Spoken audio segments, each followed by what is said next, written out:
si Hormuz reste fermé très longtemps, disons 1 an pour fixer les idées, eh bien vous aurez 20% de pétrole en moins dans l'économie mondiale. En fait, vous aurez même 25% de pétrole en moins dans les pays importateurs.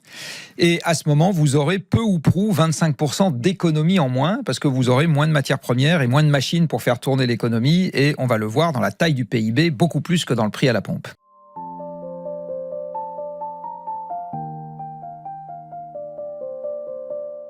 Ce fameux détroit d'Ormuz qui est au cœur de l'actualité, au cœur du conflit du Moyen-Orient, c'est une voie maritime cruciale. C'est par là, pour schématiser, que passe énormément de gaz et de pétrole. Et c'est l'occasion, Jean-Marc, de rappeler que le pétrole est partout dans notre vie. Oui, aujourd'hui, ce qu'on voit comme conséquence sur la fermeture ou quasi-fermeture du détroit d'Ormuz, c'est que le prix du carburant à la pompe coûte plus cher. Mais en fait, il faut rappeler que le pétrole sert à beaucoup plus qu'à faire avancer les voitures dans le monde moderne. Alors d'abord, une bonne partie du baril n'est pas brûlé.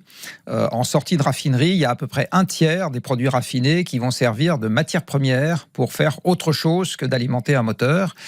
Alors en allant du plus léger vers le plus lourd, on a d'abord ce qu'on appelle le naphta qui va servir à faire les fibres synthétiques et les matières plastiques. Des fibres synthétiques, Stéphane, vous en avez probablement sur vous et une bonne partie des gens qui nous écoutent en ont probablement sur eux.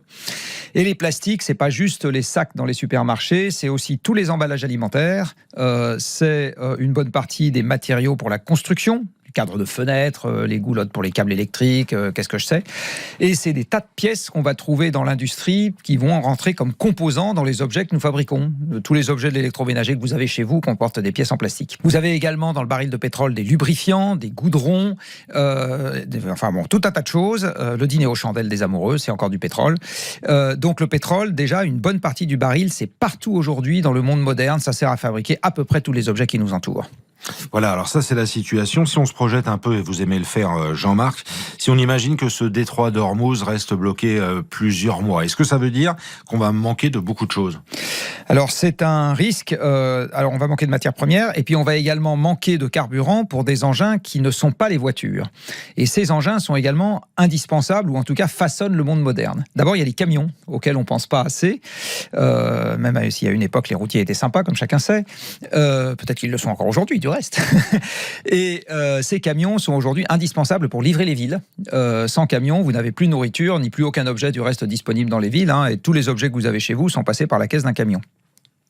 Donc si on a du pétrole en moins, quel que soit son prix, à un moment on aura des livraisons en moins et ça va perturber l'économie. Et puis vous avez d'autres engins à moteur qui ne sont pas sur les routes, les tracteurs, les engins de chantier, les engins de débardement forestier, les engins de mine, etc. Et tout ça contribue à un moment ou à un autre à un maillon absolument indispensable de l'économie. Ce qui veut dire que si Hormuz reste fermé très longtemps, disons 1 an pour fixer les idées, eh bien vous aurez 20% de pétrole en moins dans l'économie mondiale. En fait, vous aurez même 25% de pétrole en moins dans les pays importateurs.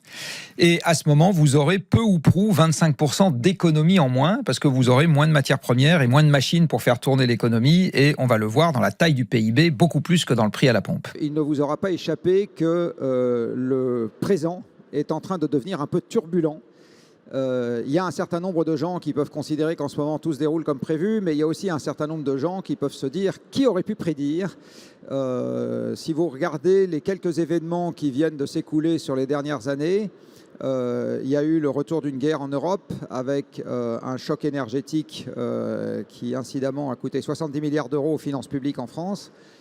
Vous avez en ce moment une guerre au Moyen-Orient. Alors, qui aurait pu prédire un conflit au Moyen-Orient? Beaucoup de gens quand même, parce que c'est quand même une région qui n'est pas très calme depuis un certain temps.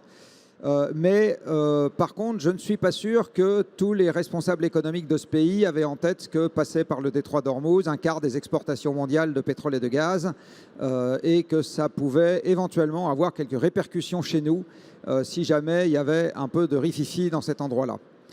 On a également des accidents, alors ce n'est pas vraiment des accidents, on va dire c'est des conséquences de plus en plus visibles du dérèglement climatique qui se manifeste. On a également un sujet sur la biodiversité pour lequel on se dispute pour savoir si on parle d'effondrement ou d'érosion. On a également un sujet sur les ressources. Pour celles et ceux qui suivent le sujet, l'AIE a par exemple diffusé il n'y a pas très longtemps une analyse expliquant que dans les années à venir, on allait commencer à manquer de cuivre par rapport à la consommation tendancielle qui était souhaitée pour effectuer une électrification accélérée des usages en plus de ce qu'on avait déjà.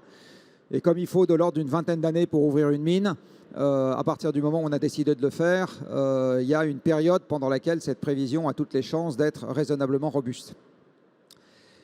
Donc on est en train de vivre dans un monde dans lequel les tensions sont en train de croître. Je dirais que un parallèle que j'aime bien utiliser souvent, c'est celui de la tectonique des plaques. Vous savez, quand un système se met en tension, à un moment ou à un autre, ça finit par faire crack. On ne sait pas exactement où et on ne sait pas exactement avec quelle intensité, mais on sait que ça va finir par arriver. Eh bien, le monde dans lequel nous vivons aujourd'hui est de plus en plus un monde de tectonique des plaques, avec des tensions qui sont en train de s'accumuler. Tout simplement dû au fait que nous sommes de plus en plus nombreux avec une consommation individuelle de plus en plus importante sur une planète qui n'a pas augmenté de taille depuis sa création. Elle fait toujours désespérément 13 000 km de diamètre et dans un siècle, elle fera toujours aussi désespérément 13 000 km de diamètre. Ça n'aura pas changé. Donc dans ce contexte-là, prévoir le futur est un exercice qui devient de plus en plus compliqué. Et ça va bouleverser la vie de tous les agents économiques en particulier, parce que nous sortons d'une période extrêmement faste qui a duré pendant 2 siècles, d'expansion ininterrompue, pendant laquelle finalement le futur était un peu ce qu'on avait décidé qu'il serait. Donc on sort d'une période, j'ai envie de dire stable dans l'expansion, mais stable quand même, où avoir des vues raisonnablement univoques sur ce qui allait advenir plus tard n'était pas complètement stupide pour une entreprise ou pour un État, incidemment. Et on continue à avoir des méthodes de gestion héritées de cette époque. Alors un certain nombre de vous dans cette salle sont encore raisonnablement jeunes et éloignés de l'âge de la retraite, mais vous savez peut-être que dans ce pays, il y a un conseil d'orientation des retraites qui fait des plans à très long terme.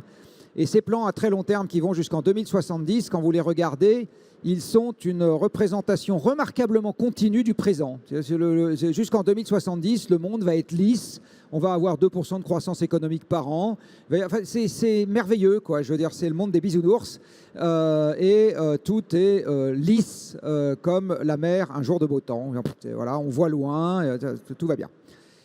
Évidemment, cette approche n'est pas du tout opérante, et du reste, elle est tellement peu opérante que tous les 3 ans, on fait une réforme des retraites qui met les gens dans la rue. Donc, les plus jeunes d'entre vous, d'ici à ce que vous passiez de vie à trépas, vous allez voir 10, 15, 20, 50 réformes des retraites, je ne sais pas combien, parce qu'à chaque fois, la réalité ne sera pas du tout celle qu'on avait imaginée dans ces plans extrêmement lisses et, encore une fois, univoques. Alors, il y a des scénarios, mais c'est des variantes autour d'un truc, c'est des petites variantes autour d'un truc central.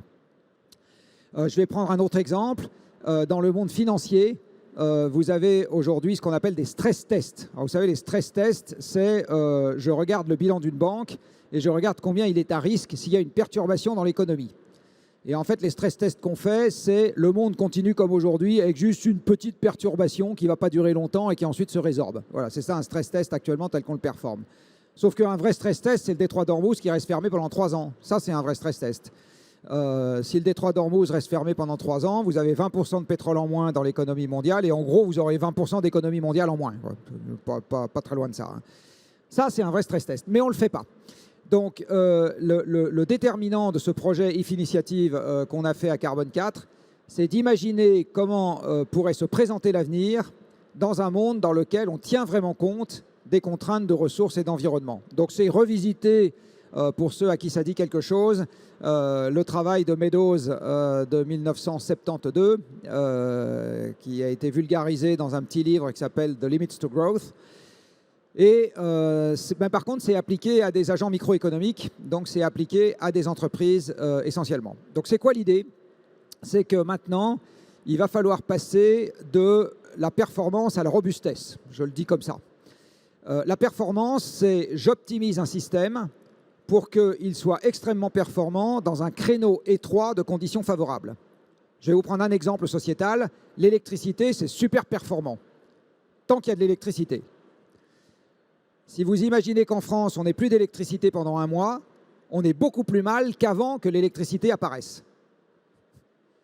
Parce qu'il n'y a plus aucune procédure de sauvegarde, rien, qui permettent d'acheminer la nourriture dans les villes, d'avoir de l'eau au robinet, de pouvoir payer, de pouvoir communiquer. Il n'y a plus rien, il n'y a plus un système de maintien de l'ordre, il n'y a plus rien, d'accord? C'est le Moyen-Âge qui revient en 1 mois s'il n'y a plus d'électricité pendant 1 mois. Mais tant qu'il y a de l'électricité, c'est vachement mieux que le Moyen-Âge. Donc le système que nous avons bâti, la société que nous avons bâtie est devenue très performante, mais dans un créneau bien déterminé et bien étroit de conditions favorables. Ce que l'avenir va nous réserver, c'est un monde beaucoup plus volatile où les conditions défavorables deviendront plus fréquentes. Voilà, c'est pas très sympa à dire pour les plus jeunes dans cette salle. Malheureusement, c'est quand même comme ça que les choses vont se passer.